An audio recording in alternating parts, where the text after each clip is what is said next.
Bonjour, aujourd'hui on va explorer ensemble une collection de textes assez intrigant. Ça s'appelle La Symphonie de la prière. Mhm. Et l'idée derrière, elle est assez belle en fait. La prière vue non pas juste comme une liste de demandes, mais comme une vraie symphonie, avec ses instruments, sa partition, son chef d'orchestre, tout ça. Oui, c'est une métaphore assez riche, et les textes nous plongent direct dans une histoire, presque une sorte de parabole moderne, qui se passe dans une communauté autour d'une église, The Lampstand. Voilà. Et ça commence fort, comme tu dis. Le pasteur John, un des personnages clés, est au piano. Ah oui, cette scène est marquante. Il joue d'abord quelques notes, complètement dissonantes, un peu n'importe comment, et juste après, un accord, là, très riche, très harmonieux. Et le message est clair. La prière, ça peut être soit du bruit, soit une harmonie. C'est ça l'idée. Et il connecte ça tout de suite à la Bible, à Matthieu 18, exactement versets 19 et 20. Et le détail, le petit truc qui lance toute l'analogie, c'est ce mot grec symphonéo, Symphonéo. qui veut dire être d'accord dans le passage, mais littéralement ça veut dire sonner ensemble. Et c'est de là que vient notre mot symphonie. Ah oui, d'accord. C'est puissant comme point de départ, effectivement. Donc pour nous guider dans cette histoire, on a plusieurs personnages. Le pasteur John, qui enseigne un peu, Daniel, un jeune qui cherche à comprendre la foi. Il y a aussi Elias, le journaliste un peu sceptique, qui regarde tout ça de l'extérieur. C'est ça. Et puis Ruth, une femme de prière, très fidèle, et Mam Grace, qui incarne, on dirait, l'adoration constante. Voilà. Et notre objectif ici, c'est vraiment de voir comment ces textes présentent la prière. C'est pas juste demander des trucs, quoi. Non, clairement pas. C'est décrit comme une pratique complexe, avec une structure, une intention, et surtout, dans le récit en tout cas, avec des effets visibles, concrets. Absolument. Des conséquences sur les gens, sur les situations.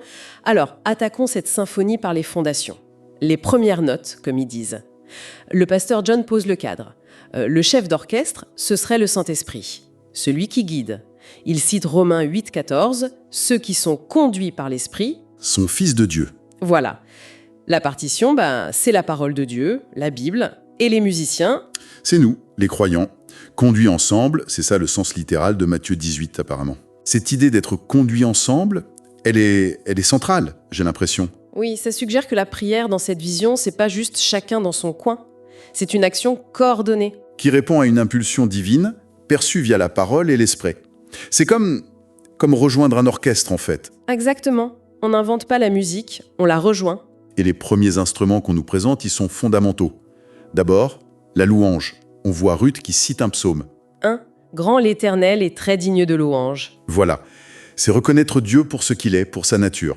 Les textes disent aussi que c'est le début de la sagesse, ce respect profond. C'est une expression vocale, quelque chose qu'on dit, qu'on chante. Juste après, on a l'action de grâce. Là, c'est Mme Grace qui l'illustre. Oui, en lien avec Philippiens 4,6, faire connaître nos besoins avec des actions de grâce. Là, on remercie pour ce que Dieu a fait. C'est plus spécifique, donc. Pas juste qui il est, mais ce qu'il a fait pour nous. C'est ça. Remercier pour des actes précis, des bienfaits reçus. Le psaume 30 est aussi cité. « Je te célébrerai toujours ». C'est aussi vocal, mais plus ciblé. Et le troisième instrument, c'est l'adoration. Et là, le pasteur insiste, c'est pas juste chanter. Non, c'est une posture du cœur, et même du corps. Le mot hébreu évoque souvent l'idée de se prosterner. On voit Mam Grace s'agenouiller, priant simplement « Que ton nom soit sanctifié ». Ça semble plus intérieur, plus profond. Oui, et il y a même une sorte de hiérarchie suggérée, avec l'exemple d'Isaïe 6 et des séraphins. Ah oui, les anges, avec les ailes. C'est ça. Ils utilisent 2 paires d'ailes pour se couvrir en signe de révérence et une seule paire pour voler, pour servir. La symbolique est forte, l'adoration, la reconnaissance de la grandeur de Dieu, ça vient avant l'action, avant le service. C'est la base. Exactement. C'est présenté comme fondamental, prioritaire même. Et toute cette première explication sur les différentes facettes de la prière, ça a un effet direct sur Daniel, le jeune. Oui, le texte dit qu'il est touché, qu'il commence à voir les choses différemment. Il demande même de l'aide pour développer cette foi. C'est le début de son parcours, de sa transformation. Et le pasteur John ne s'arrête pas là. Il dit qu'en fait, il y a toute une palette, 12 instruments selon lui. 12 instruments ? Waouh ! Lesquels ? Alors, il liste louange, action de grâce, adoration, requête, intercession, supplication, ordre. Ordre, ça intrigue ça. Oui. Et puis engagement, dédicace, persévérance, bénédiction et même dénonciation ou malédiction. Ah oui, quand même, c'est c'est complet. L'objectif annoncé, c'est d'équiper les gens pour prier en l'esprit en toutes occasions, comme dit Éphésiens 6. Une sorte de boîte à outils spirituelle, quoi. Et c'est juste à ce moment-là, après tout cet exposé, que tout bascule. Pile poil, la tempête arrive. Grosse tempête, les lumières s'éteignent dans l'église, fini la théorie, place à la pratique. C'est ça, le deuxième mouvement commence. La prière face à l'épreuve, à l'adversité. Et l'épreuve est sérieuse, la ville est inondée, gravement. L'église devient un refuge, mais la nourriture commence à manquer. Et le camion de ravitaillement est bloqué par l'eau. C'est là qu'Élias, le journaliste, lâche son scepticisme. Vous allez pas me dire que prier va faire baisser l'eau quand même. Typique d'Élias. Et c'est Ruth qui répond. Elle introduit l'instrument de l'intercession. L'intercession, elle dit que oui, la prière peut ouvrir une route. Et elle donne des exemples bibliques liés à l'eau. Moïse et la mer Rouge, Josué et le Jourdain, Pierre qui marche sur l'eau. L'idée c'est, si Dieu est intervenu surnaturellement dans ces cas-là après une prière, pourquoi pas maintenant? Elle cite aussi Ésaïe qui a reconnu le bras de l'Éternel. Ça sous-entend qu'il faut la foi pour voir l'action de Dieu. Exactement. Et le texte note qu'Élias, d'habitude si prompt à la critique, se tait. Il écoute. Daniel pose une bonne question d'ailleurs. Est-ce que l'épreuve teste plus leur foi que le niveau de l'eau? Et la réponse est oui. Ce qui amène à parler de deux autres choses qui sont moins des instruments à jouer sur le coup, mais plus des fondations. L'engagement et la dédication. Ah oui, posé avant la crise. C'est ça. C'est l'idée. On donne l'exemple d'Anne la prophétesse, au temple tout le temps, une vie dédiée. Ou Daniel à Babylone qui décide avant la pression de ne pas se compromettre. Monsieur Grèze ajoute Romains 12, s'offrir soi-même en sacrifice vivant. Et le pasteur rappelle Josué, moi et ma maison, nous servirons l'Éternel. Le point, c'est que la solidité de la prière en crise dépendrait de ses choix faits bien avant. D'une relation établie dans la durée, en fait. Tout à fait. C'est pas juste une question de mots justes au moment M, mais d'une vie alignée, d'une dédication préalable. C'est exigeant comme vision. Oui, ça va un peu à contre-courant de l'instantanéité, peut-être. Alors face à l'urgence de l'inondation et du camion bloqué, quels instruments sont utilisés concrètement? Le pasteur John fait une requête générale. Protection, provision. Assez large, basée sur 1 Jean 5,14. Si on demande selon sa volonté, il écoute. Et Mme Grèce, Elle pratique la supplication. C'est décrit comme plus spécifique, plus intense. Elle demande la miséricorde pour les plus vulnérables dans le refuge, avec la référence à Hébreux 4,16, s'approcher du trône de la grâce pour obtenir miséricorde. C'est un plaidoyer en quelque sorte. c'est ça, pour un besoin criant. Et puis il y a Daniel, ce moment assez fort, inspiré par Josué qui arrête le soleil. Oui. Qu'est-ce qu'il fait? Il utilise l'instrument de l'ordre. Il sort et il commande aux eaux de se retirer au nom de Jésus. Ah ouais, Il ordonne à l'eau. voilà, C'est audacieux, hein? On n'est plus dans la demande polie, là. carrément pas. C'est présenté comme une déclaration d'autorité spirituelle déléguée. C'est un aspect de la prière beaucoup plus directif. Et le résultat? Dans l'histoire? Et bien peu après, le chauffeur du camion arrive complètement éberlué. Ah bon? Il raconte que l'eau a baissé soudainement à un endroit clé, juste assez pour qu'il puisse passer. Le lien est fortement suggéré. Waouh! Et les réactions? Élias, secoué. Il pose plein de questions à Daniel, et le pasteur John, quand Daniel revient, il lui dit juste « Tu viens de jouer ta première note, Daniel. » Joli. C'est une reconnaissance de son évolution. Il est passé à l'action. Exactement. Bon, on pourrait croire que le plus dur est fait après cette première victoire. Mais non, il y a un troisième mouvement, un crescendo. Oui, la tension monte encore. Le refuge manque à nouveau de nourriture. Mais cette fois, l'obstacle n'est pas naturel. C'est un œuvre. Mason, un homme d'affaires riche qui a des entrepôts pleins mais qui refuse d'aider. Il attend que les prix montent. La spéculation en pleine crise. Le texte cite un proverbe là-dessus, sur ceux qui veulent s'enrichir trop vite. Oui, proverbe 28.20. Et face à ce mur d'égoïsme, l'instrument qui est mis en avant, c'est la persévérance. Prier sans relâche. C'est ça. Le pasteur rappelle la parabole de la veuve et du juge, et l'instruction de Jésus. Demandez, cherchez, frappez. Le message, faut insister, faut pas lâcher, et ils le font concrètement. Ah oui, chaîne de prière non-stop. Ruth, Mom Grace, Daniel, d'autres se relaient jour et nuit. Ça doit être épuisant. Elias est impressionné par leur ténacité. Et la réponse de Mame Grace est forte.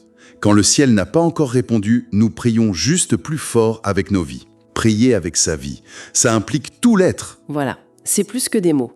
Mais alors que cette prière continue, ça prend une tournure vraiment surprenante. Ah, laquelle? Le deuxième jour, le pasteur John introduit l'instrument de la bénédiction. La bénédiction. Pour qui? Pour Mason.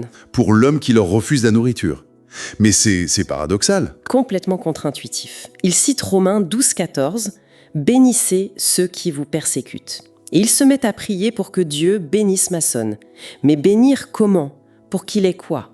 Pour sa miséricorde, sa santé, sa paix intérieure, pour que son cœur s'adoucisse. Ils utilisent même la bénédiction de nombre 6. Que l'Éternel te bénisse et te garde. Celle-là, oui. Elias qui regarde ça est abasourdi. Il demande du bien pour celui qui cause leurs problèmes. C'est déroutant. Mais ça ne s'arrête pas là. Non. Le paradoxe s'épaissit. La nuit suivante, le pasteur introduit un autre instrument, la dénonciation ou malédiction. Attends, après l'avoir béni, ils le maudissent. Là, je suis perdu. Ça se contredit pas. Alors, c'est là que la distinction est cruciale. Le pasteur insiste, on ne maudit pas Mason la personne. Ils viennent de le bénir. D'accord. Alors, on maudit quoi? On dénonce, on s'oppose spirituellement aux forces ou aux principes derrière ses actions. L'avidité, l'égoïsme, l'orgueil. Ah ok, c'est pas la personne, c'est ce qui l'anime négativement. Exactement. L'exemple donné, c'est Jésus et le figuier stérile. Il maudit pas l'arbre en tant qu'arbre, mais sa stérilité, son incapacité à porter du fruit.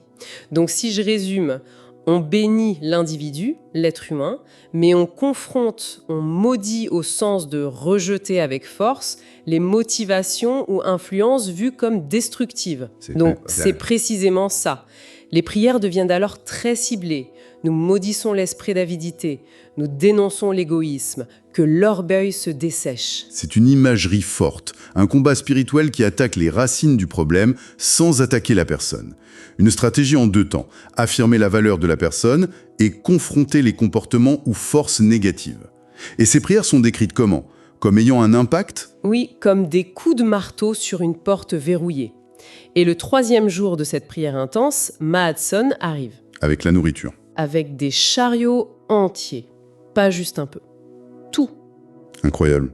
Et il dit pourquoi exactement? Il explique qu'il ne dormait plus, qu'il était tourmenté, agité. Une sorte d'oppression. Il dit même avoir senti que quelqu'un priait pour lui, pour son âme. Et il donne tout comme ça, sans comprendre vraiment? C'est ce que le texte suggère. Presque malgré lui. Soulagement général, j'imagine, bien sûr. Le pasteur remercie Mason, le bénit à nouveau personnellement, et après, il explique à Daniel cette harmonie étrange. Bénir l'homme, maudire les chaînes qui le retiennent. Et Elias, le sceptique, il est silencieux. Il note juste. Ils ont prié et l'entrepôt s'est ouvert. Le récit dit qu'il écrira plus tard un article admettant des choses qui dépassent le simple hasard. C'est une sacrée évolution pour lui. Oui. Et les autres aussi ont changé. Daniel est plus confiant, Ruth et même Grace renouvelaient. Et même chez Mason, quelque chose s'est fissuré. Donc, pour résumer ce qu'on a vu dans ces textes, la prière comme une symphonie, c'est vraiment riche et actif. Oui, très intentionnel. Avec toute une gamme d'instruments. Louange, intercession, persévérance, et cette combinaison étonnante de bénédiction et de dénonciation. Chaque instrument adapté aux circonstances, et le tout guidé par l'esprit et la parole. Ce qui est frappant, c'est que ce n'est pas du tout passif. C'est une force qui agit, qui cherche à avoir un impact réel.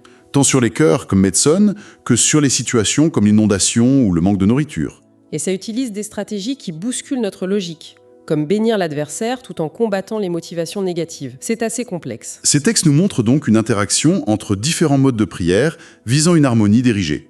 Alors, pour terminer, une pensée à méditer peut-être.